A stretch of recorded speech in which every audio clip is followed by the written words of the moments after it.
Olá pessoal, tudo bem com vocês? Aqui é o professor Gilmar. Prontos para a nossa aula? Vamos começar então. E nessa aula vamos falar de relato, uma crônica de jornal.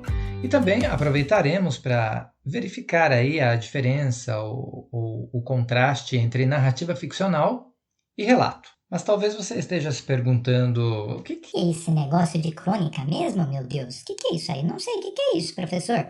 Pois bem, crônica e relato aí você pode entender como duas expressões que funcionam como um sinônimo. Então, a crônica é um relato, é uma experiência pessoal e esse alguém decidiu escrever essa história. Então, passa a ser aí um relato. Nesse módulo, então, vocês lerão um texto chamado inapetência. E para a gente entender esse termo, precisamos observar essa imagem, né, que abre esse módulo 10. Olha essa garotinha aí toda cabisbaixa, né, com a colher apoiada aí sobre o prato de sopa, não sei, alguma coisa, e ela parece o quê? Não querer comer. Mas que coisa, né? Menininha, não quer comer? Pois é, essa é a ideia de inapetência, não ter vontade de comer. A gente consegue entender isso melhor a partir da próxima imagem. Veja que inapetência é totalmente diferente dessa outra imagem. Inapetência não tem nada a ver com o que a garotinha pretende fazer com todas essas guloseimas, né? Isso quer dizer o quê? Apetência, então, é a vontade de comer algo. Mas o texto que vocês lerão nesse módulo 10 chama-se inapetência, então está relacionado à não vontade de comer. E trata-se de um relato escrito por Nina Horta, ou seja, é uma crônica que traz aí uma lembrança da autora. As lembranças que ela tem dos 3 netos dela, Pedro, Úrsula e Laura. Durante sua narrativa, ela apresenta Pedro como sendo aquele garotinho que tudo que via queria comer. Mas as 2 garotas, as suas netas, Úrsula e Laura, não tinham vontade de comer nada. E a história se passa em torno dessa lembrança e de como a avó sempre tentava fazer com que suas netas comessem alguma coisa, deixassem dessa mania de não querer comer nada o tempo todo. Engraçado isso, né? Pois bem, o que Nina Horta faz nada mais é que um relato. Ela cria uma crônica a partir de suas memórias. E ela, através desse relato, narra uma história.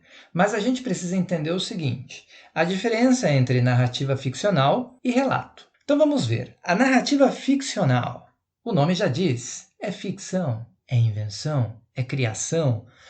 O que acontece na narrativa ficcional? Apresenta acontecimentos criados ou inventados. São semelhantes à vida real ou não. Então, os acontecimentos podem ter uma semelhança com algo da vida real ou simplesmente nada a ver com a vida real. Cria-se um mundo imaginário, feérico. O que é um mundo feérico? O mundo dos sonhos. E apresenta verossimilhança. Para que o leitor acredite nessa história ou acredite numa história ficcional, é preciso que haja verossimilhança para fazer com que esse leitor entre na história, faça parte da história e sofra com a personagem, como se aquela personagem fosse do mundo físico e real do seu leitor. E o relato? O relato também é uma narrativa. No entanto, uma narrativa não ficcional.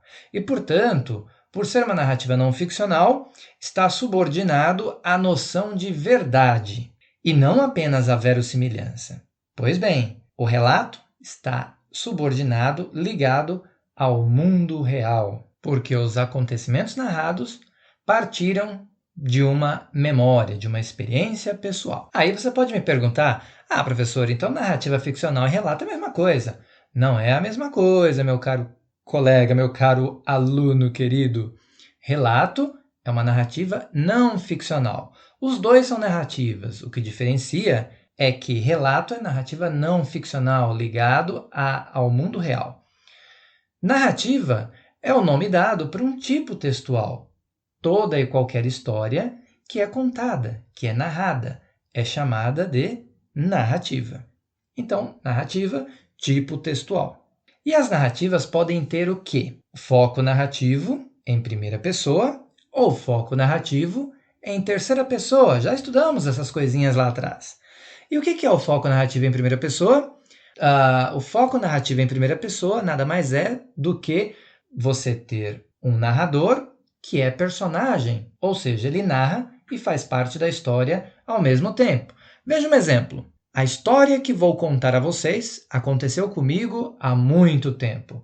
Como é que a gente sabe aí nesse exemplo que o narrador faz parte da história?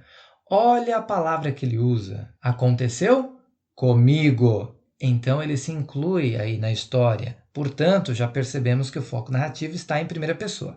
Agora, o foco narrativo pode estar também em terceira pessoa. Aí é um narrador de fora, ele simplesmente conta a história, ele não faz parte da narrativa. Veja o exemplo. Essa história aconteceu com ele há muito tempo. Qual é a palavrinha que indica a terceira pessoa? Ele. Pois bem, foco narrativo em terceira pessoa. Muito legal, não é? Ai, ai, professor doido, hein? Eu, hein?